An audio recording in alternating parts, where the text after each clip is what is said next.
Howdy, with this video, want to go over essay number 1 and the schedule, make sure we're on the same page with all of this. I'm doing this video on Thursday, February 8th. For tonight, response number 7 is due, and then we'll be slowing down on the responses a little bit and focusing on essay number 1, which is worth 20% of the grade. On Monday the 12th, I'm going to be looking for your topic for essay 1, just basically which story, which movement, and maybe your three tentative thesis points. Just make sure you're kind of, on the right track. If you pick a story that's not one of the choices, I want to tell you then instead of after you start writing the essay. Then on the 15th, I want to see the first 2 paragraphs, and when we look at the essay assignment, you'll see why those are important. It's a good way for me to make sure you're on the right track and haven't, taken a left turn somewhere. And you want to know that too. You don't want to write your entire essay and have me go like, "That's the wrong story. You can't do that." You're like, "Well, so all these are kind of check-in. And also keep in mind these check-ins are a way for me to make sure you're not using artificial intelligence or copying stuff off the internet, right? So they're very important that you meet these scaffolding markers. Then the draft's due on the 19th, the full draft. Once those are in, I'll send out peer reviews. You're going to trade out paper. Basically, we're going to trade out papers with each other. You're going to read 2 drafts and try and help those people out, and 2 people are going to read your draft to try and help you out. And those will be, the peer reviews will be due on the 22nd. Then I'll return those to you, and then essay number 1 will be due on the 26th. We'll also do a short mid-semester review, see if there's something you need me to tweak at mid-semester before we finish the rest of the course. I kind of noticed over spring break, I want you to get started on a dollhouse before spring break. Pretty much want you to read that over spring break. Hopefully you can get started and get most of it done. But I'll probably put response number 10 up probably on the 29th or so. So you can go ahead and get ahead on that. Because a dollhouse is a full-length play, it's going to take a while to read. I'm kind of a slow reader, so it takes me about 2.5 hours to read. Then we're going to work on our graphic novel, Lulu Anu, and then essay number 2 will be based on those 2 works.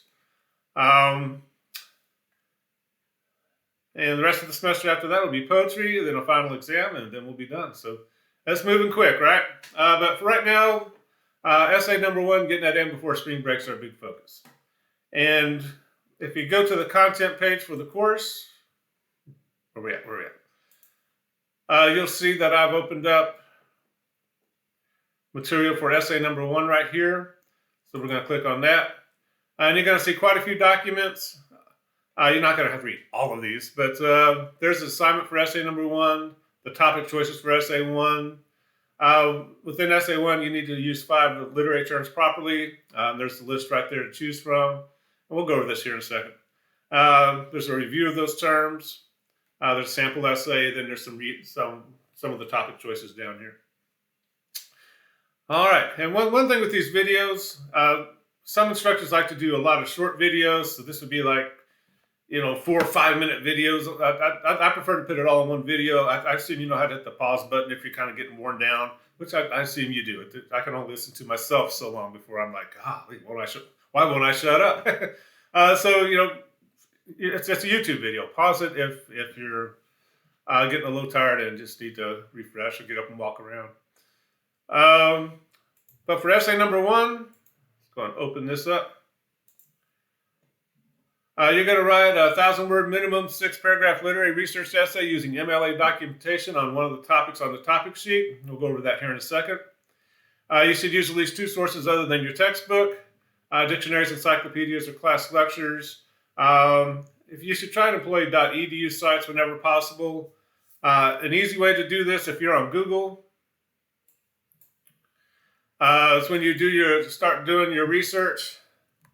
So let's say you're going to do American Romanticism. And the more you narrow the source, the search parameters, sorry. It's hard to type because I got my laptop elevated here. The better off you'll be. But then once you put in your search term, you want to go site, site, .edu, and it'll limit your search to .edu sites. So it's kind of a quick and easy way to get away from the Wikipedias and the smoops and all that kind of stuff. Doesn't mean they're good sites. It may be some third grader doing a project for, a third grade class. But some of these are going to be pretty good, particularly when you get to colleges. There's a good source going over what Romanticism is. And you're going to use a couple of these sources to pull together a definition of whatever movement you're going to talk about. But that's how you get to .edu sites. Within your essay, you're going to define and discuss a given literary movement or tradition that we've been working on. There's a couple in there that we haven't really talked about. And then relate the movement tradition to the short story in question. And you're going to do that in 3 ways. Really, this is just a spin-off of the basic 5-part essay, the 5-paragraph essay. We're going to add a 6th paragraph that's going to define the literary movement. But kind of a very formulaic essay. I'm going to tell you what I want in each paragraph. And you need to put what I want in each paragraph. The next 2 essays will be a lot more, not freeform, but a little less structured, and you got a few more choices to make there. You're free to decide that the work does not reflect a particular movement or tradition you assign it to, or you may say it represents this movement in 2 ways, but maybe not a 3rd way. That's kind of up to you. But make sure you focus on analysis. Don't summarize a short story. Trust me, I've read these a few times over. If you start summarizing a short story to me that I've assigned to you, I'm just going to be like, why? Why are you doing that? I want you to analyze them in terms of the movement. And we'll look at that here in a second. And basically, let me go to the topic choices. Let's go back to the material for essay number 1 and look at the topic choices. Where's download? There it goes.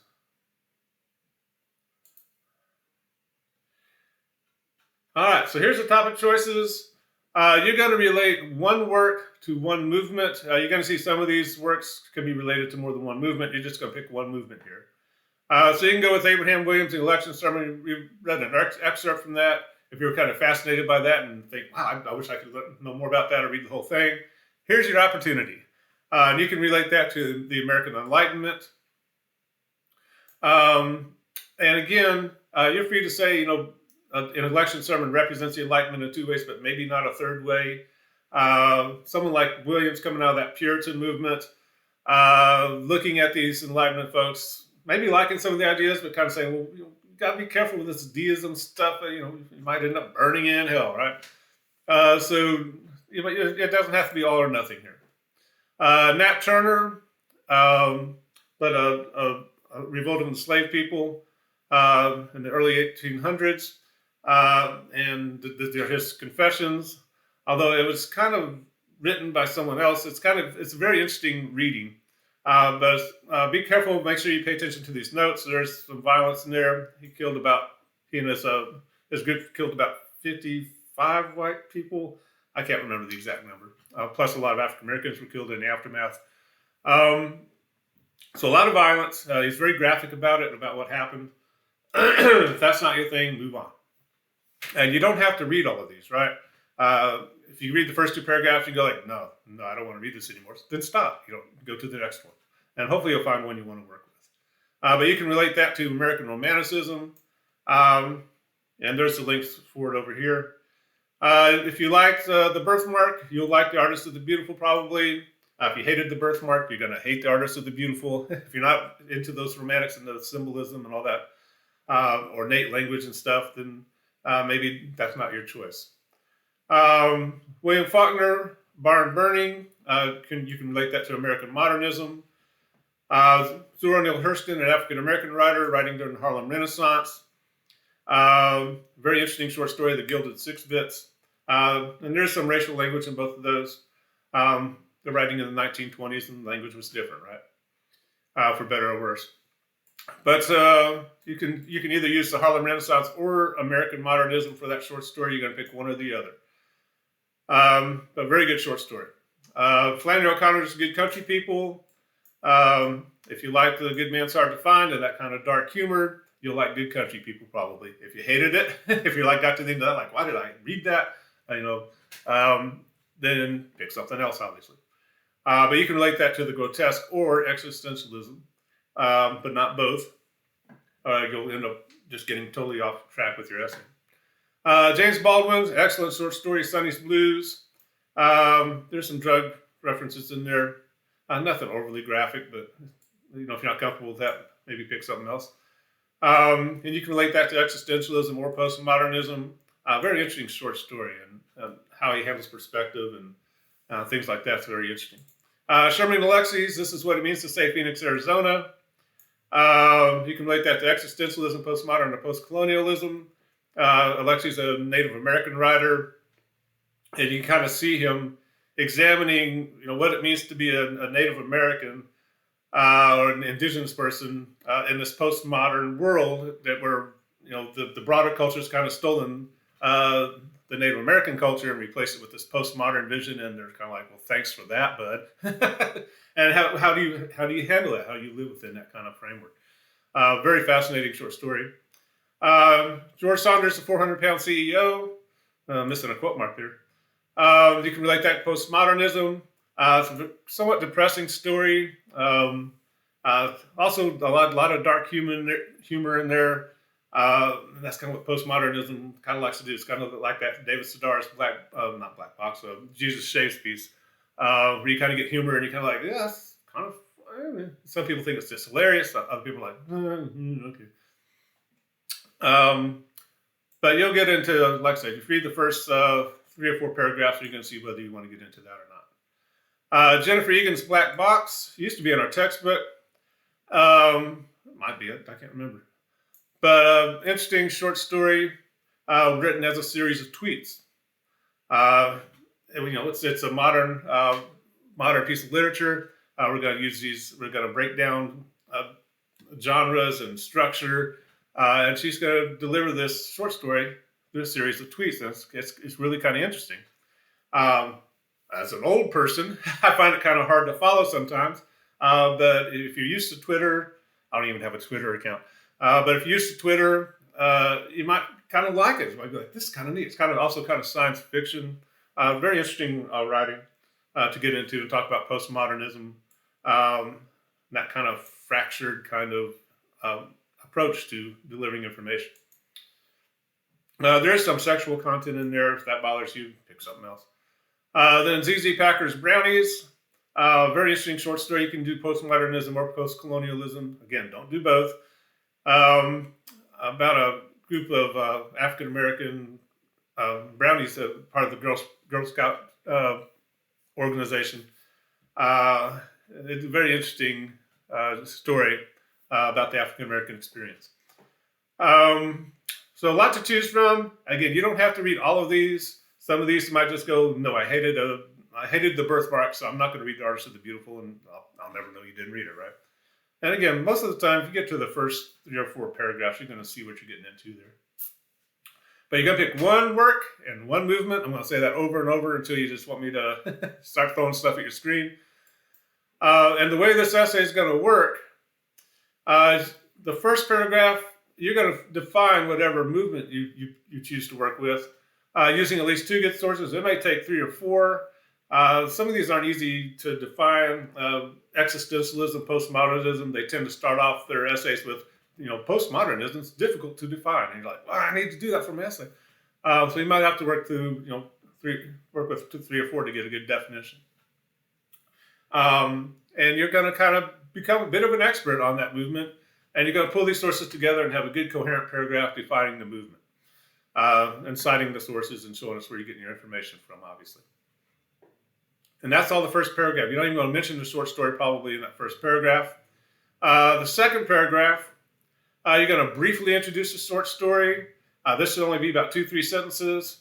Provide your thesis. If you want to do a quick summary, again, 1-2 sentences. That's it. Don't go through the entire plot of the short story. I'm not looking for that. We're looking for analysis, not plot summary.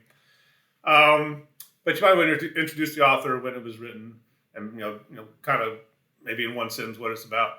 But then you're going to provide your thesis statement that's going to relate the short story to the movement in 3 ways. And those thesis points have to come from your definition in the first paragraph. So if you have a poorly developed definition in the first paragraph, it's going to be hard to pull those 3 thesis points out of that paragraph. But this should be a pretty short paragraph. You want to introduce the story, get to your thesis, and then we're ready to move on. The 3rd, 4th, and 5th paragraphs, you're going to discuss each one of those thesis points. I'll give examples from the short story. Should be no research within these body paragraphs. If you're thinking about doing it, Let me know before you do it. And generally, I'll be like, yeah, but you don't want to spend the entire paragraph with research. Maybe one sentence quote or something to support what you're saying if you need to, but generally no research in those body paragraphs, no use of AI in those body paragraphs. It's pretty obvious when students do it. And plus, our Turnitin, our plagiarism detector tends to pick it up pretty quick too. Then this sixth paragraph is going to be your brilliant conclusion, where you're not going to repeat your thesis. You're going to take us out to the big picture. What's the point of your analysis? What are we supposed to take away from it? Don't just repeat your thesis or just go back and summarize your essay again. We should be getting away from that. So very formulaic essay. I'm telling you what I want in each paragraph. Make sure you're doing that. You're going to quote at least 3 times from the short story of the work in question. You should only be using the link I provide for the literary work.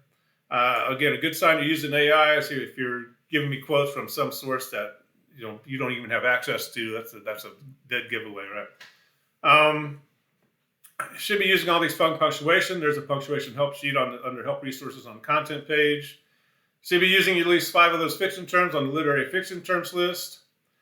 I guess I'll show that to you real quick. And then there are some forbidden words, no use of I, you, your, get, got, or it. There's no real reason to use I. Your name's on the essay. We know it's you talking, right? So none of this I personally think or I believe that. It's your name on the essay. You don't have to say that. You and your, you don't want to do a shift to second person to direct address. Sometimes you get into some weird logic problems. You say, as a woman, you understand this writer's doing this. I'm going to be like, well, I'm not a woman.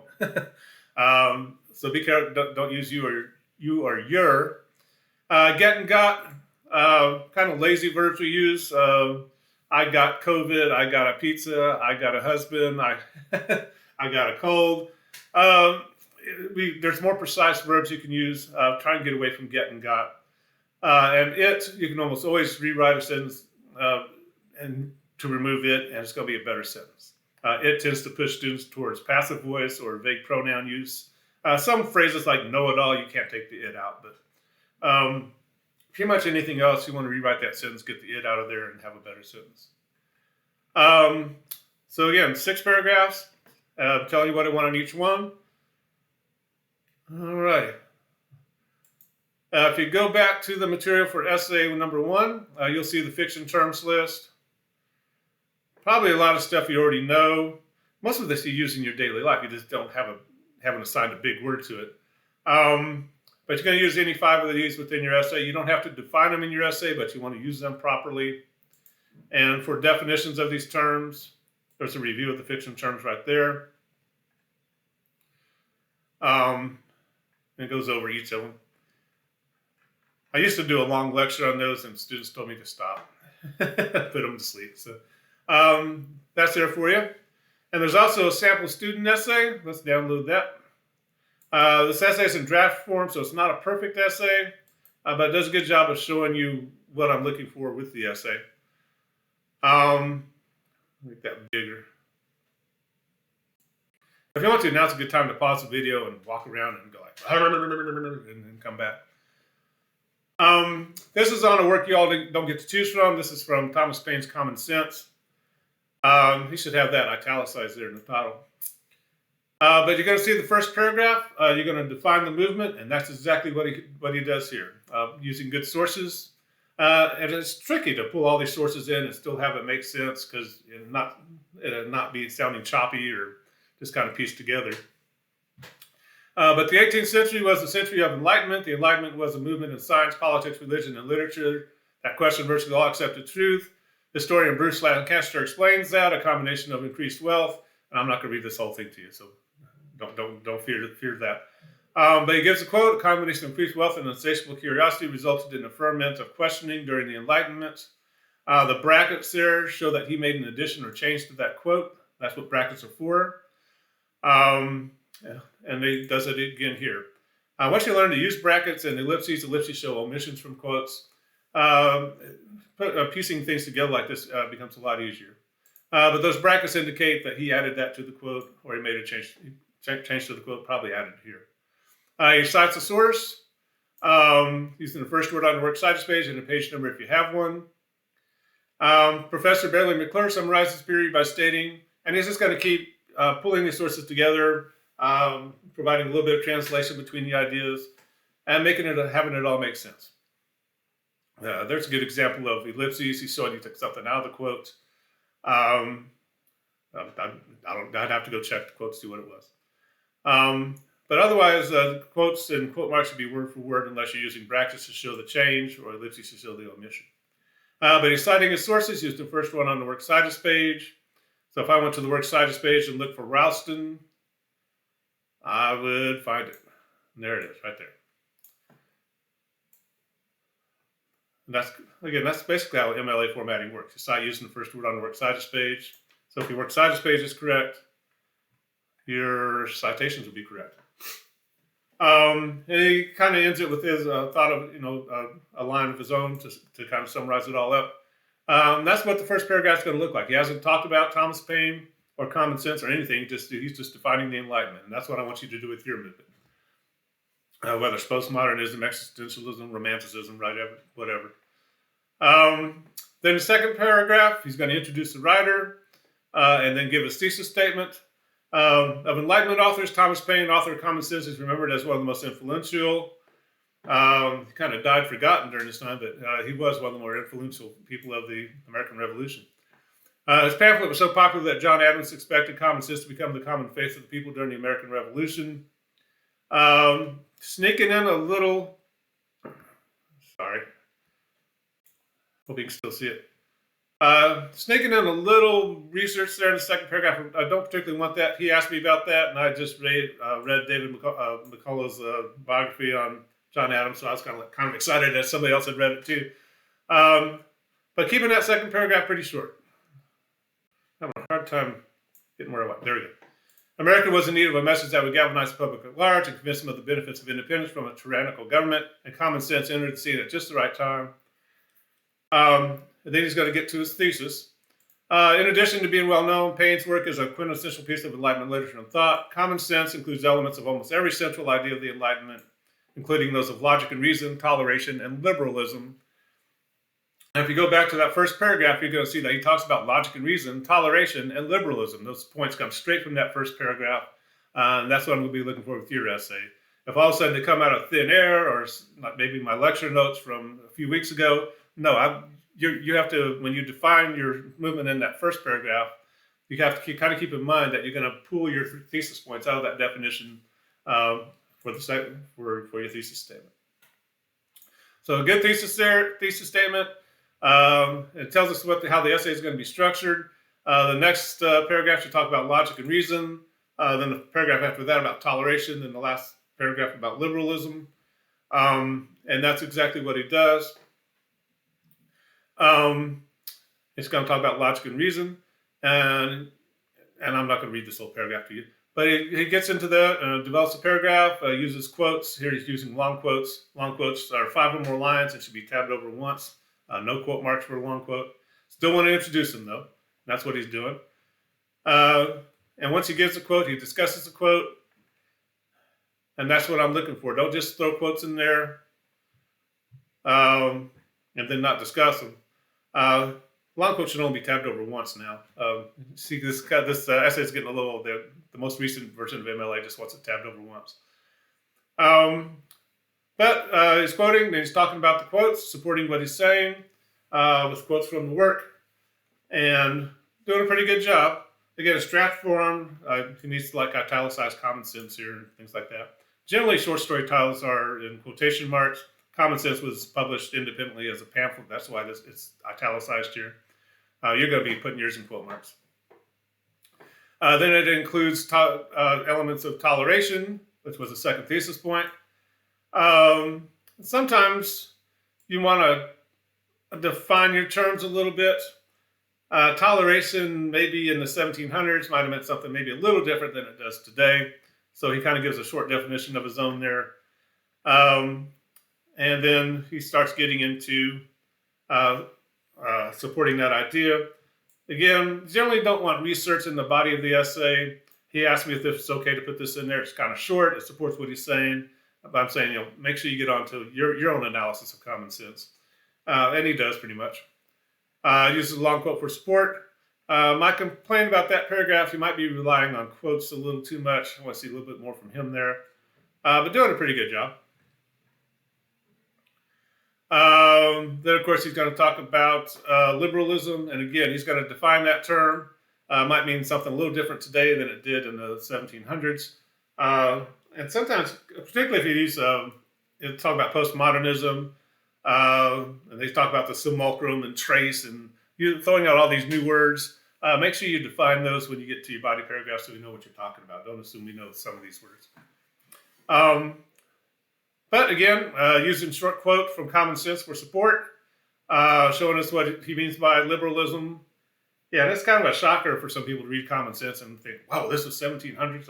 He's very distrustful of authoritative rule, including religious rule.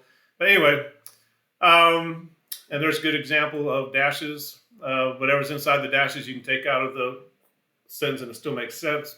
Dashes kind of function like parentheses, but you don't want to start using parentheses in a formal research essay because it looks like you're citing something, right? But he's using short quotes for support, discussing the quotes, developing his ideas, and doing a good job and keeping with the structure of the essay. Then he's going to have his conclusion. And make sure you kind of read the commentary on the side. I'd say conclusion seems a little short, could use a little more development. You don't want to just repeat what you've already said, especially in a formulaic essay like this. I've seen your thesis statement. You've spent a paragraph in each one of your thesis points. I get it. But what's the point of your analysis? What's it mean today for us? Or there's different ways you can kind of pull us out to the big picture. And that's what I'm looking for you to do. But pretty good essay overall, especially following the basic structure. And of course, the works cited space is down here at the bottom. And formatted properly and all that good stuff. But that's what the essay should look like. Again, everybody's going to be a little bit different because you're choosing different. You can't choose Common Sense for one thing, and you're going to, most of you are probably going to choose a different movement. Some of you might get into the Enlightenment a little bit with Williams. But again, one work, one movement. And that's what the essay is going to look like. It's easy to see somebody else doing it. It's a little harder when you got to do it. But the first trick is to go through the topic choices, figure out which one you want to work with. And again, you think about what we've already read, which movements kind of appeal to you, which movements you're like, no, never again. You're also going to notice I didn't put realism on here. We're going to get into that probably more than you ever wanted to with the second essay. So that's kind of why I left it off here. I didn't want people getting mired in realism for the entire semester. But I think that's about it. Obviously, you're going to have questions as we get started. And again, where's the class schedule? We're doing this in stages. We're going to start off where you figure out what topic you want to work with, read that selection, and maybe come up with a tentative thesis. And sometimes it's easier before you do your definition in the first paragraph and kind of have your thesis points in mind so you can make sure your definition's going to match up with your thesis. Then we're going to look at your first two paragraphs once you have those. And if you turn them in early, I'm going to try and get them back to you early. It's perfectly fair to email me and say, hey, I just submitted my first two paragraphs. Can you take a look at them when you get a chance? And I'm happy to do that because I always want to encourage students to work ahead of time. Then we'll look at the draft. Again, the draft may not be perfect, but you want to have at least 3/4 of it done so we can offer commentary and make sure you're doing what you're supposed to. It really helps to have your works cited space done so we can take a look at that. Not everybody remembers MLA formatting from Comp 1, right? Then you get those peer reviews back, have a chance to revise it one more time, and we'll get it in for the first major grade. Alrighty. Obviously, if you have any questions, you're going to let me know, and we will talk to you later. Bye-bye.